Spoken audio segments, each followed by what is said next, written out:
tales for dark nights.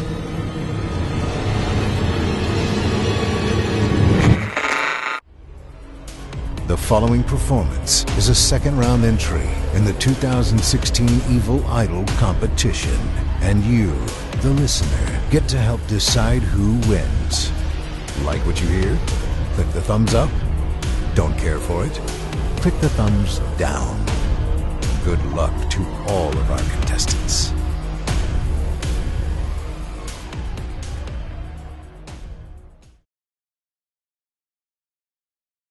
Do I know what I am? The voice always asks me. Perhaps not in these most exact of words or clear of phrase, but in one form or another. That is the inquiry. I don't know the answer. There's nothing I can tell myself now to calm the internal question. Once I had, and then I didn't, and then came to know once again. Such is the failing of a long lifespan. We learn what we know, only to learn again that we know nothing. The sum of my parts I have become familiar with. I am a lost and hungry thing, an interloper in a world that no longer has a place for me. I'm not hated nor feared, for the citizens of the world no longer believe in me. Which is fair. I don't believe in the world any more either. Time to me is fluid, so counting the years has little value. There's now, which comes after then. At some point, back then, when men still held close to their fire and knew to be afraid of the darkness, I thought I knew what I was. I stood for man despite my fur, my claws, and my hunger. After all, sometimes I looked like them, walked like them, even felt as they did. At least I think I did. Then. I regret it. My actions played a part in causing the dystopia that has consumed the world now. The wrong, the imbalance, and the slow destruction. This is now, and these are the end times. The world is dying. It just doesn't know it yet.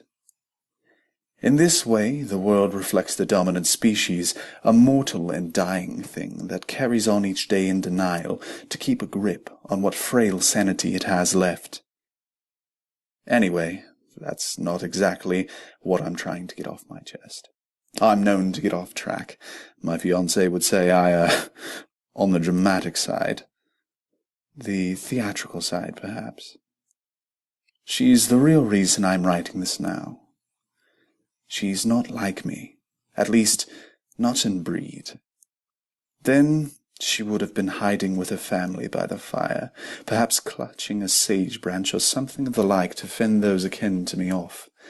The Native Americans had lots of little tricks to keep those like me away.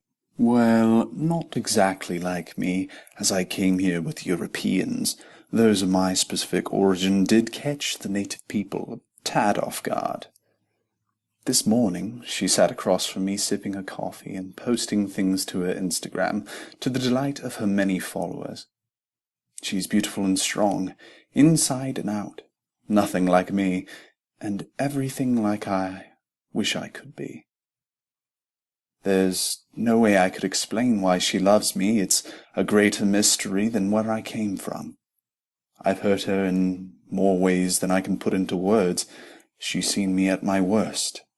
Knows my secrets, has had to deal with me telling her I love her while my breath smells of gore. Her words. That was this morning. By the evening we were fighting, arguing about something unimportant. Nothing worth a fight, but I'm temperamental and she's relentless. So we fight till I feel the anger stirring inside me, the hungry thing. Then I fall silent. This makes her more angry. Typical. Finally, I can barely control myself. I interrupt her with a mumbled apology and walk out. I can hear her yelling at me. She's mad. I'm walking away. She calls me a coward. I stop, my back to her. The color is draining from my vision. My peripheral is already a cast of black and white and gray. I walk out. That was then. This is now. I sit in my car a short drive away from my home near the edge of a forest, in a small parking lot, if you could even call it that, at the edge of a large forest, looking at the start of a couple hiking or biking paths. There's one other vehicle parked a little ways from me, a little white sedan that had seen better days. The sun was nearly set, and someone was still out in the woods. It rose in my chest. Hot. I notice my knuckles are white.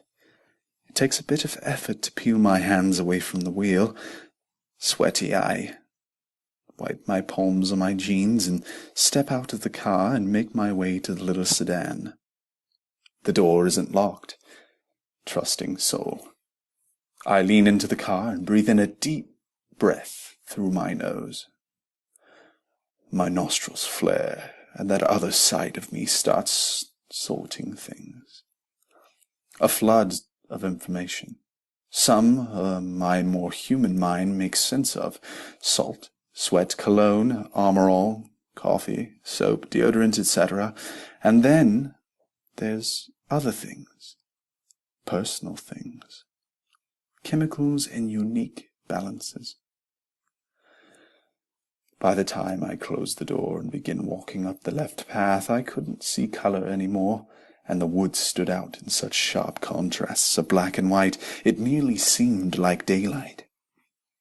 The left path was steeper than it looked. This was the one the hiker had taken. It knew. I knew. It was a little ways into the woods, about 40 minutes from the time I stepped into that worn path, till the young man in the hoodie and faded running shoes came upon me. And at least 15 minutes of that was spent turning from a man to what stood in the shadowed trees now. He couldn't have been very old, perhaps not even old enough to drink. His body was nearly rigid, his eyes were showing too much white. It reminded me of a cornered rabbit, only he wasn't trapped. He could turn tail and run. He could scream, anything. But he just stood there, gawking at me. I could hear the music blaring in the tiny speakers in his ear, even from this distance. I doubt he could hear it. There was nothing more in him now than terror. No, that wasn't accurate. There was anger there as well. Offense at my very existence. How dare something like me be a part of this world? It was wrong. I couldn't be standing there. I couldn't be walking towards him, a thing of fur, claws, and yellow eyes. Couldn't. Yet. One swipe and he was crumbling backwards, hands pressed hopelessly to the 4 gashes across his chest. A torrent of blood pouring forth, and he was finally able to do something. His mouth stretched thin in a scream that was barely audible. The cuts were deep, lungs like shredded balloons. He wasn't dying on the forest floor. He was good as dead by the time his body rested there. I stepped over the body, my front legs on either side, so much blood. Eyes still wide, dilated, forever staring, unfocused, neither at me nor away. I could see myself reflected back in those eyes. My true form. True form? As though the handsome human face I wore before was any less true. No, but it shows my perception. I'll always define myself by the worst parts. The boy's body was soft, easy to rip open and eat the bits I wanted. Always starting with the heart, before moving on to the preferred internal organs.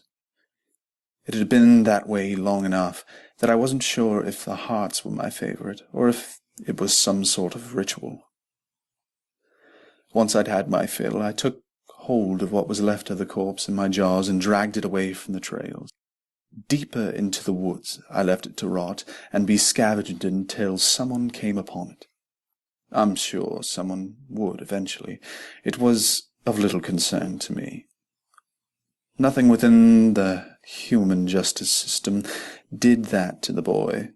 Just a random animal attack. Tragic, of course. I couldn't turn back and take the car. Wouldn't do to carry the boy's DNA into anything of mine. It was, after all, part of a human society most of the time. At the forest edge behind my home, I returned to my human self and stepped from the wild thicket back into my groomed grass.